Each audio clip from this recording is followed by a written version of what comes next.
বাংলাদেশ তিনটি সক্রিয় tectonic plate Indian, Eurasian এবং বার্মা প্লেটের সংযোগস্থলে অবস্থিত।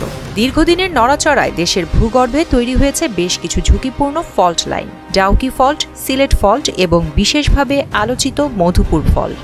বিশেষজ্ঞদের মতে মধুপুর ফল্টে প্রায় ৪০০ বছর ধরে শক্তি জমা হচ্ছে, যা যে কোনো সময় মুক্ত হয়ে রিক্টার স্কেলে ৭ থেকে ৮ মাত্রার ভূমিকম্প ঘটাতে পারে। আর ভয়াবহ বিষয় হল ঢাকা শহর এই ফল্ট লাইন থেকে মাত্র ৭০ কিলোমিটার দূরে। গবেষণায় দেখা গেছে ৬.৯ মাত্রার ভূমিকম্প হলেও ঢাকার ৪০ থেকে ৬৫% ভবন ধসে পড়ার ঝুঁকি রয়েছে। ২০০৭ সালে মধুপুরে ভূমিকম্প পর্যবেক্ষণের জন্য একটি সিসমোগ্রাফ মেশিন বসানো হয়, কিন্তু এখন তার কোনো হদিস নেই।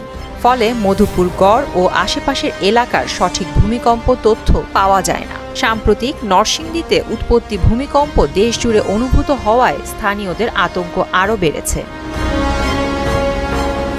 এই অঞ্চলের ঝুঁকি নতুন নয়। ২০১২ সালে মধুপুরের অরণখোলা ইউনিয়নে ১ কিলোমিটার দীর্ঘ ফাটল দেখা দিয়েছিল, যার গভীরতা ছিল প্রায় ২৫ থেকে ২৬ ফুট।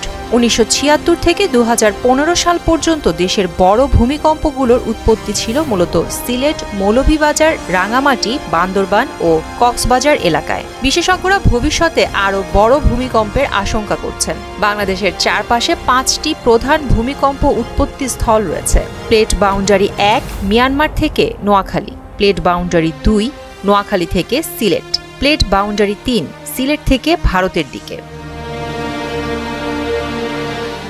ডাউকি ফল্ট, হালুয়াঘাট এলাকা এবং সবচেয়ে আলোচিত মধুপুর ফল্ট, সব মিলিয়ে বিশেষজ্ঞদের সতর্ক বার্তা পরিষ্কার। ভূমিকম্প হঠাৎ আসে, কিন্তু প্রস্তুতি নিলে ক্ষয়ক্ষতি অনেক কমানো যায়।